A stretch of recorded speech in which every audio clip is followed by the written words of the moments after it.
Front row, gentleman with the... Thank you. I'd just like to say that brilliant, thank you. I'd just like to say that I'm a big fan of the film, and I really sympathise with the character who had a man crush on Iron Man, because I have a similar situation. But my question goes out to any of you here, really.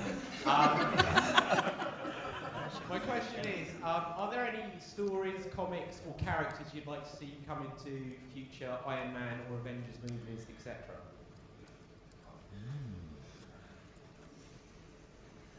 Who would like to answer that one? Robert? I like that you're looking at me. Yeah, I do too. Do the comics thing. Come on, you know what you're doing. Well, obviously I have no idea what's coming next. We do know that obviously Joss is doing Avengers 2, so he is a wonderful arbiter of taste, so he will dip into the canon brilliantly, I'm sure. And, you know, obviously this movie is a tribute to, like, you know, Warren Ellis and Matt Fraction and some of the brilliant modern day writers of the comics, which feels appropriate to give a shout out to. But who knows what comes next, or if there's a next. Robert. Well batted. Very informative, Drew. And that's cricket. And that's cricket. Lady in the front row. Sorry, making you run with the microphone. Hi, my name's Alison Jones. I was just wondering where the fondness for Downton Abbey came from. It seems to be in the script, and are you might be looking to sort of even get roles as an American cousin to come and shake things up in this area? Where did the Downton Abbey thing come from? That was all John. I think it was Jon Favreau's idea. Yeah, it's true. Secret fan. Yeah, I think A, he likes it, and B, he thought, what would be the strangest thing that Happy could be obsessed with watching? But he liked it because isn't the driver in love with the gal? He thought the themes were concurrent. Perfect. Gentleman on the side there with the microphone. Question for Gwyneth. I'm sure this is heresy to half the room, but I wasn't a comic book fan growing up. So I don't know, was Pepper Potts such a sort of strong figure in the comics, or is that something that's developed over the films? And was it an appeal to you as a strong female character in a comic book movie? You know, I had never even heard of Iron Man until Jon Favreau called me, and I didn't grow up, you know, reading comics at all. But when the first Iron Man came about, I had taken a few years off, and I was home having kids and stuff. There was no script, so I was really flying blind because I didn't know anything about the comics or the movie that we were going to do, and Robert and John talked me into doing it. And it's been a great journey playing Pepper. In every movie, you know, I think she gets to have a real evolution, and I think Iron Man 3 is definitely her most fun and interesting of all the roles so far. So, you know, I never would have thought of myself as being in a comic book superhero movie, and now I'm so happy that it's been my main job for the last 6 years. I've had such a good time. Gentleman with the microphone over there. Hello, I'm Paul from Italy. Question for Downey.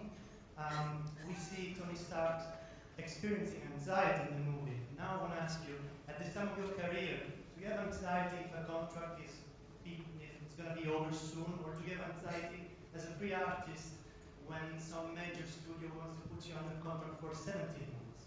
Thank you. Stop asking me questions. Making me anxious. Particularly not questions like that. Don? Don always calms me down. Do they still do 17 pictures? They do at Marvel. I'm gonna get one of those. Okay, we've got one last question from the lady second row, second in, right there. Sorry. Oh, killed the computer. Hi, question for Robert.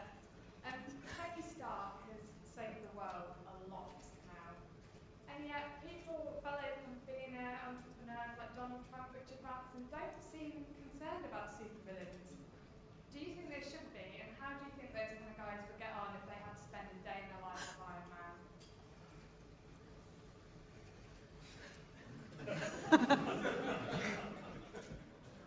It's a really random last question.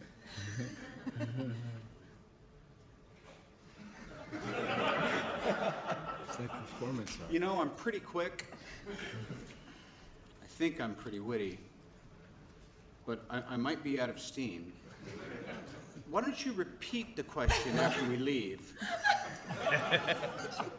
And after I've had dinner with him, maybe you'll come over for an aperitif. I wouldn't know how to answer that question, but all I know is we're doing something right. I'm really glad that audiences are responding to this movie. You know, being able to do this again with Dawn and Gwyneth is a great pleasure.